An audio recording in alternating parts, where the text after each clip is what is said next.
Okay, now let us continue our review of CSQ1 parts A and B, as well as section 3B question 1 part A.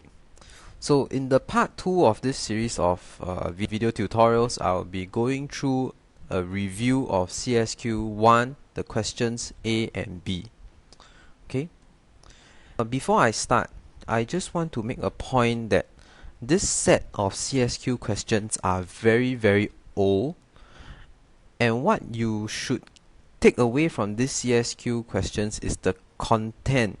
Okay, it is the content and not the question answering techniques, because as of now the newer CSQ questions have a different questioning technique. Okay, so just concentrate on getting the content right for these few CSQ questions. Okay, now for part A, what you are required to do is to provide an explanation of the nature of unemployment present in Singapore from 2000 to 2002 and give reasons why there are this kind of unemployment. Okay, so first and foremost, you need to identify what are the types of unemployment that was present in Singapore between the years. If you look back at the extracts, these are the two types of unemployment that you can find.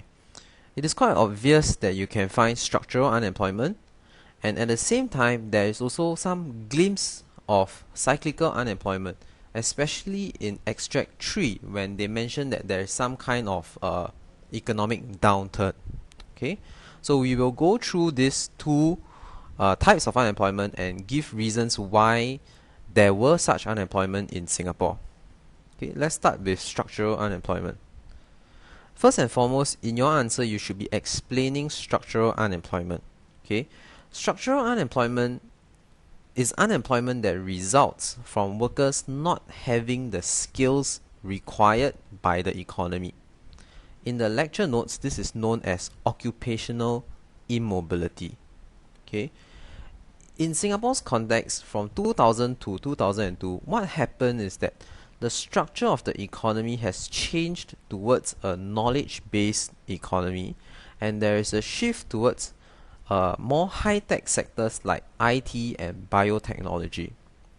Okay, but there are certain groups of workers, especially the lowly educated workers and the older workers, they are not sufficiently skilled to contribute to these high-tech industries, and therefore they lose their jobs because of a skills mismatch. Okay, when you have this form of skills mismatch, it is essentially structural unemployment, because the skills that these workers have are no longer required by the economy.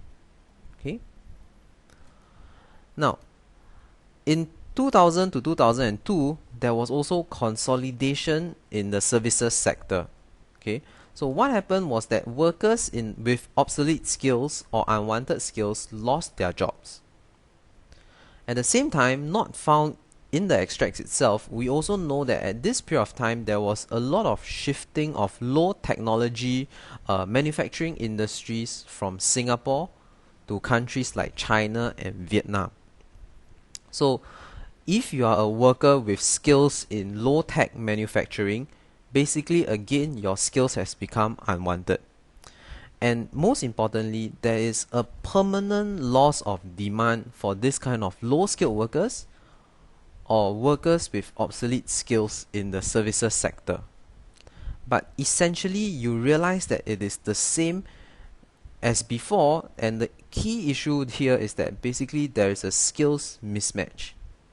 Okay. Now the next one is cyclical unemployment, and again you start off with an explanation of what is cyclical unemployment.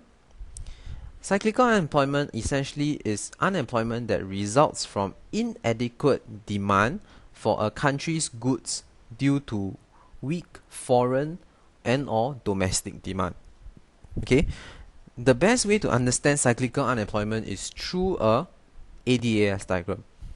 Now in this baseline case, the economy is producing at the full employment level. Okay, it is producing at the full employment level, and the key characteristic of an economy at the full employment level is that it is operating at its natural rate of unemployment. Okay, and if you recall from the notes, natural rate of unemployment is the sum of structural, frictional, and seasonal unemployment. The key thing that you need to note is that there is no cyclical unemployment when you are producing at your full employment output. Okay, now, so how do I see where the cyclical unemployment comes from?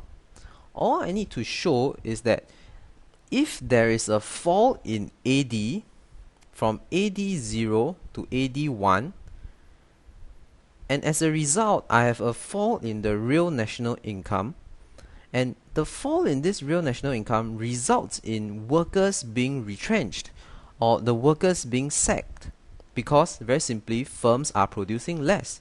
Okay, this amount of unemployment is your cyclical unemployment. Okay, now again we look back at Singapore's context in 2000 to 2002. How is it that we had this kind of leftward shift in AD? Now, if you are familiar with sort of economic history, in 2001 there was this event called the dot-com crisis in the US, and this led to global recession. Okay, and the result of this global recession on Singapore is that there is a reduction of demand in Singapore's exports. Okay, so we should be familiar with this relationship right now. When exports decrease, aggregate demand decrease, and your real national income will decrease. Okay, this results in, again like I said, workers being retrenched as production falls, and this is exactly your cyclical unemployment. Okay, these are the two types of unemployment that is present in Singapore at that point in time. Okay, we will move on to the next question. If you still have problems with this question, you might want to pause the video right here and play it again, okay, to listen to the explanation one more time. Okay, now for part B, what is required is to provide an analysis on how an increase in unemployment would affect the Singaporean economy. Okay, now very simple, I split my answer into two types of effects. Okay, basically what happens in the short run and what happens in the long run. Okay, let's just focus on the short run first. Okay, now one of the key effects or costs of unemployment is that it often results in even more unemployment. Okay, there is some kind of a spiraling effect. Let's see how this happens. Okay, essentially what I have here is a case of cyclical unemployment, and what happens here is that the unemployment results in a decrease in disposable income. So your C falls. Okay, and as consumers demand less, the firms also will invest less as they do not need the new capital goods to increase their output. So same thing, I falls.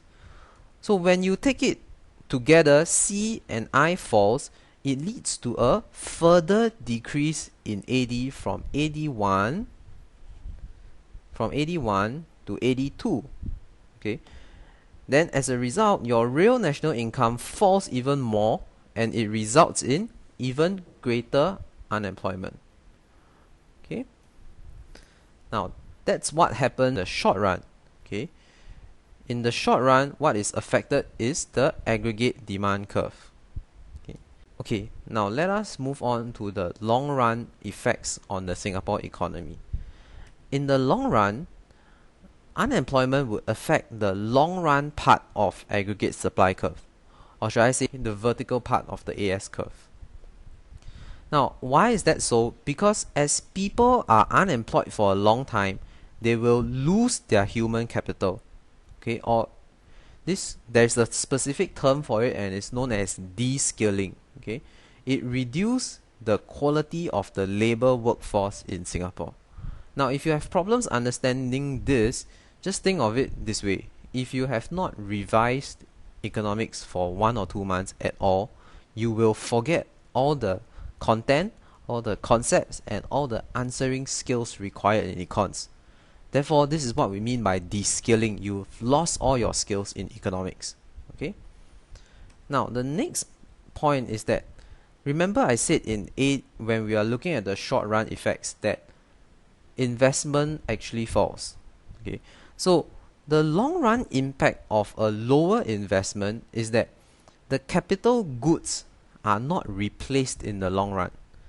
Okay, and that results in a fall in the quantity of capital. And at this point in time, you should recall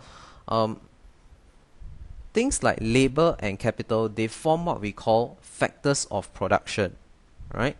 So with a fall in the quality and quantity of factors of production, it means that your potential output, or the vertical part of your AS curve, will shift to the left.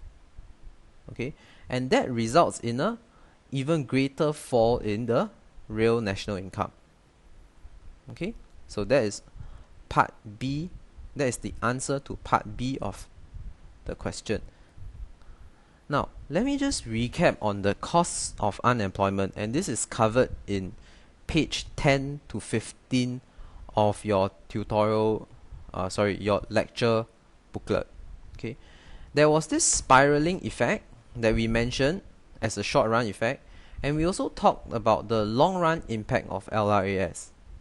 Okay, you should also be in a sense quite familiar when AD shifts to the left and real national output falls, there is some kind of lost output in the economy, right?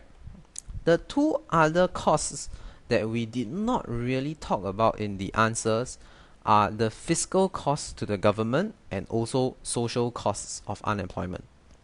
Now, fiscal costs to the government is quite straightforward, in the sense that when people become unemployed, they would rely on the government for unemployment benefits or other kind of social assistance. Okay, so government spending in these areas actually increase, and this essentially adds up to the fiscal costs to the government. Okay, there are also a lot of social costs to unemployment. Okay, so when people are unemployed, it may lead to social problems such as more crime, when people start to get desperate, and they may even start to commit stealing or robbery and this kind of criminal activities. Okay, that is the end of the review on CSQ1 parts A and B. The next part of this series of video lectures, which is the last part, we will be focusing on the review of the essay question in section 3B part A. Okay, it's a 10-mark essay question. Thank you.